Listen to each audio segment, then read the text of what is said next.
மக்களே, நீங்கள் ஆவலுடன் எதிர்பார்த்து காத்து கொண்டிருந்த தமிழக அரசின் 2026-27ஆம் ஆண்டிற்கான பட்ஜெட் இன்னும் சற்று நேரத்தில் நம்மளுடைய நிதியமைச்சர் மரியவில்சன் அவர்கள் தாக்கல் செய்ய போகிறார். இந்த பட்ஜெட்டிலே பலவித சுவாரஸ்யங்கள் இருக்கின்றன.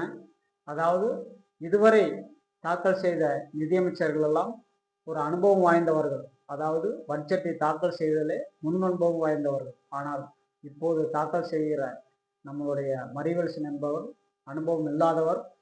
இந்த பட்ஜெட்டிலே வெற்றி தமிழகம் என்கின்ற ஒரு கண்ணோட்டத்திலே தமிழகத்தை அடுத்த 5 ஆண்டுகளுக்கு எந்தெந்த திட்டங்களின் மூலம் தமிழகத்தை வளர்ச்சி பாதையில் அடைய செய்யலாம் என்கிற ஒரு தொலைநோக்கு பார்வையில் இந்த பட்ஜெட் தாக்கல் செய்யப்படும் என்று மக்களிடையே ஒரு மிகுந்த எதிர்பார்ப்பு உள்ளது.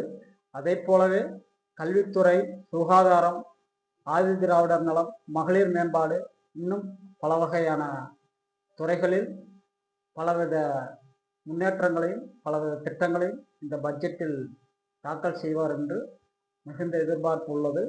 அதுபோக தாவேக அரசு தேர்தல் அறிக்கையில் குறிப்பிட்டபடி மகளிருக்கு மாதந்தோறும் 2500 ரூபாய் வழங்குவார்களா என்கின்ற ஒரு மிகுந்த எதிர்பார்ப்பு மகளிரிடையே மேலோங்கி இருக்கிறது.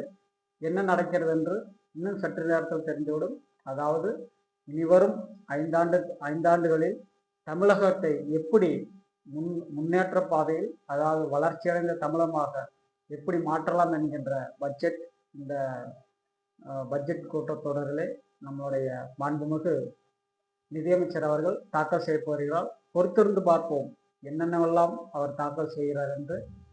கிட்டத்தட்ட ஒரு இளமையான ஒரு பட்ஜெட்டாகவே இந்த பட்ஜெட் அமையப் போகிறது என்பதில் எந்த ஒரு சந்தேகமும் இல்லை. பொறுத்திருந்து பார்ப்போம். நன்றி, வணக்கம்.